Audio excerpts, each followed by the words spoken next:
50살 이후에 바람핀 적 있는 사람. 저는 대구에 사는 올해 58세의 김현숙이라고 합니다. 제가 지금 이야기할 것은 제가 겪지 않았다면 아마 저도 믿지 못했을 것입니다.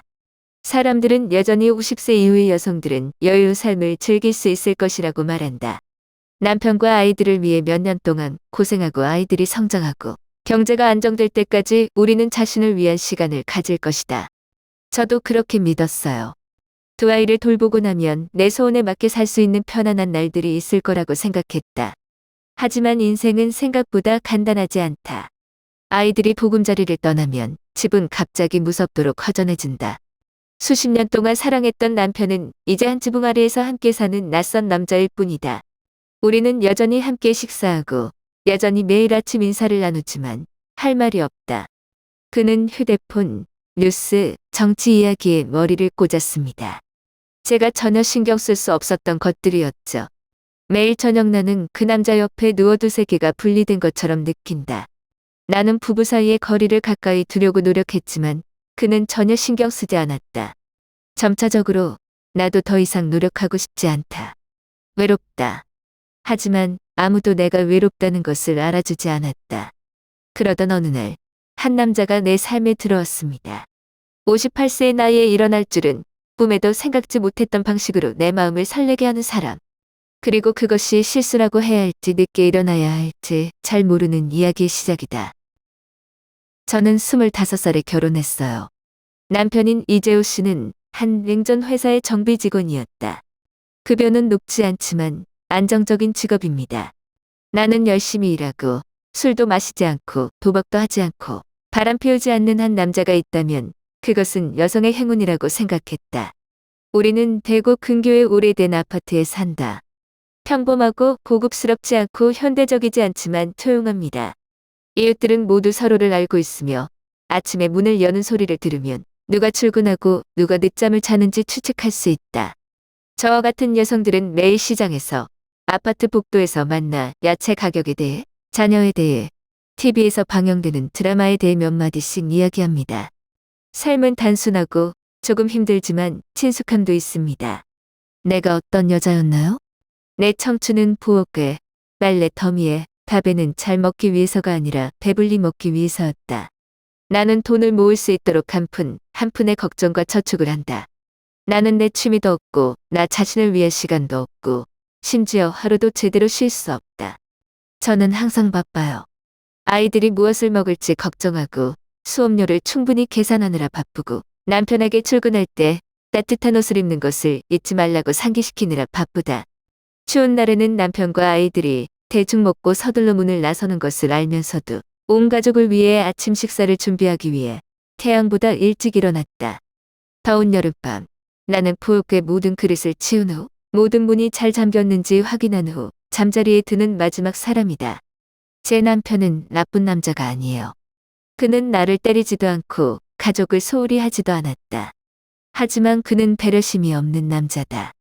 아내의 생일을 기억 못하고 피곤하지 않냐고 묻지도 않고 오늘 새 옷을 입었거나 머리를 잘랐는지도 신경 쓰지 않는다. 이틀 동안 아파서 침대에 누워 있었던 때를 기억합니다. 남편은 단지 다음과 같이 물었습니다. 너 병원 가야 돼. 필요하면 아이에게 데려가라고 하세요. 그리고 그는 잠자리에 들었습니다. 격려의 말도 손도 안 댔어요. 나는 그런 무심한 타입에 익숙해져서 더 이상 상처받지 않을 정도였다. 제 평생 소박한 꿈이었어요. 저는 노력만 하고 인내만 하면 남편과 제가 나이가 들수록 함께 옆에 앉아 차를 마시고 현관 앞에서 꽃이 피는 것을 함께 볼 수 있을 것이라고 믿었습니다. 걱정하지 않고 끼어들지 않는 평화로운 삶?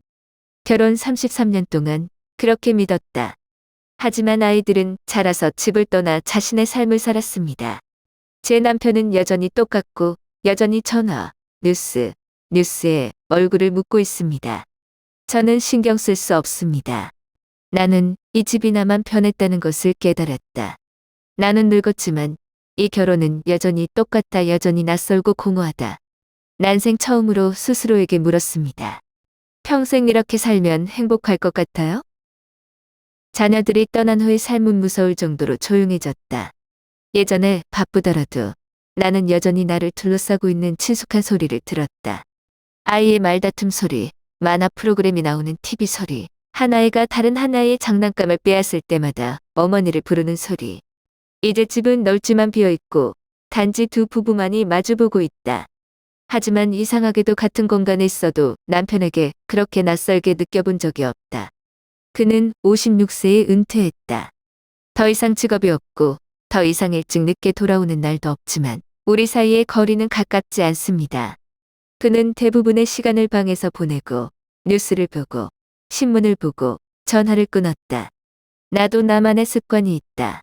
일찍 일어나서 운동하고 발코니에서 작은 화분을 돌보고 기계처럼 식사를 준비한다.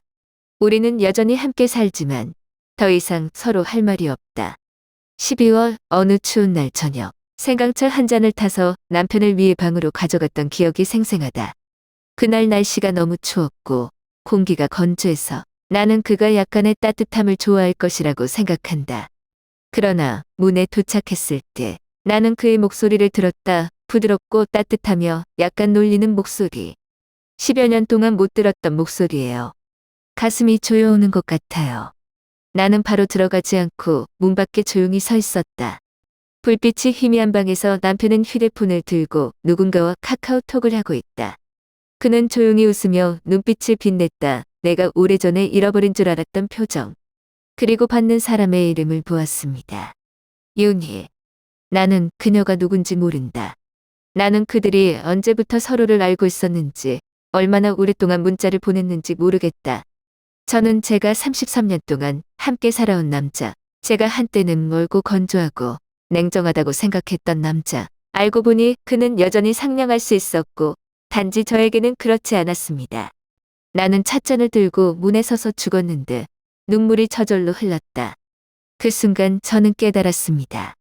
이 집의 진정한 외톨이는 바로 저입니다. 그날 밤 나는 그 집에서 1초도 더 머물 수 없었다. 나는 낡아빠진 낡은 운동화를 급히 신고 얇은 스웨터를 입고 밖으로 나왔다. 저는 휴대폰을 가지고 있지도 않고 남편에게 한마디도 하지 않아요? 나는 가능한 한 멀리 집에서 나가야 한다는 것만 알았다. 살을 내는 듯한 차가운 겨울바람이 불었지만 나는 춥지 않았다. 나는 작은 거리를 따라 걷고 불빛이 빛나는 노점상을 지나 천천히 산책하는 노부부들을 지나갔다.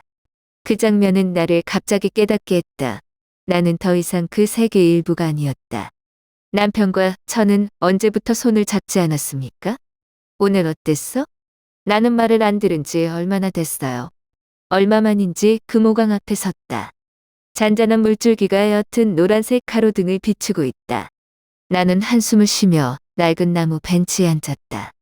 거기서 박종수 씨를 만났습니다. 낯선 사람이지만 누구보다 나를 잘 알아주는 사람. 그는 차가운 맥주 한 캔을 손에 들고 강바닥을 바라보며 조용히 앉아 있었다. 그는 알코올 중독자나 노숙자처럼 보이지 않고 저처럼 외로움에서 도망치는 평범한 남자일 뿐입니다. 우리는 이야기를 합니다.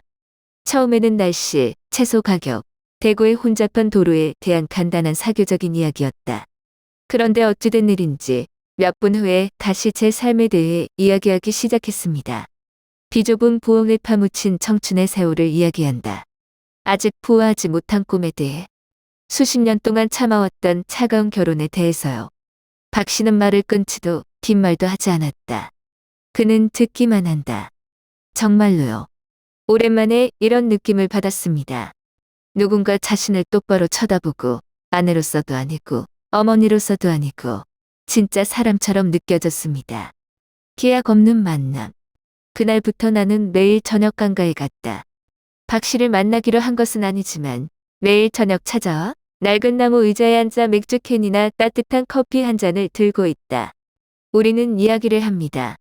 미사여구나 사연이 너무 깊은 것이 아니라 단지 시종일관 잡담일 뿐이다. 그는 직장 시절 상사에게 혼났던 시절, 공원에서 자주 먹였던 길고양이, 집 근처의 작은 빵집에 대해 얘기하며 대구에서 가장 맛있는 빵을 만들었다. 나는 웃는다. 생각보다 많이 웃었어요. 그리고 깨달았습니다. 누군가로부터 그렇게 웃게 된 것은 정말 오래전 일이라는 것을요. 나는 감히 그것을 사랑이라고 부를 수 없다. 하지만 내 마음은 다시 살아났어. 저는 이 기분이 뭔지 모르겠어요. 20살 소녀처럼 긴장한 것은 아니다. 청춘의 사랑만큼 강렬한 열정은 아니다. 그저 가슴속에 스며드는 따뜻함, 오랫동안 잊고 있었던 줄 알았던 부드러운 기쁨일 뿐이다. 나는 감히 그것을 사랑이라고 부를 수 없다. 하지만 한 가지는 확실히 알고 있다. 내 마음은 수년간의 잠든 후 다시 살아난 것 같다. 나는 평생 간통을 두려워한다. 나는 간음이 결혼 생활에서 절대 허용되지 않는 가장 더러운 것이라고 생각했다. 신문의 이야기들을 본 적이 있는데 여자들은 슬그머니 애인이 있고 경멸감을 느낍니다. 저는 항상 제가 가족을 돌보는 좋은 아내이기만 하면 그런 일들에 절대 직면하지 않을 것이라고 믿었습니다.